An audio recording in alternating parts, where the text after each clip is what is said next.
என் வாழ்க்கையை பத்தி நீங்க யாரும் கவலைப்பட வேண்டாம். யாரும் எதுவும் பேச வேண்டாம். இது இயற்கையை எனக்கு அமைச்சு கொடுத்த வாழ்க்கை. நான் இவங்களை தான் கல்யாணம் பண்ணிக்க போறேன்.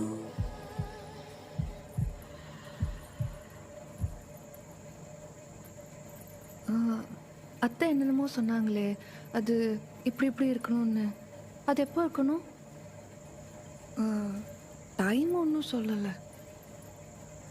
அத்தை சொன்னதெல்லாம் நீங்களே பண்ணுவீங்களா, இல்லை நானும் பண்ணணுமா?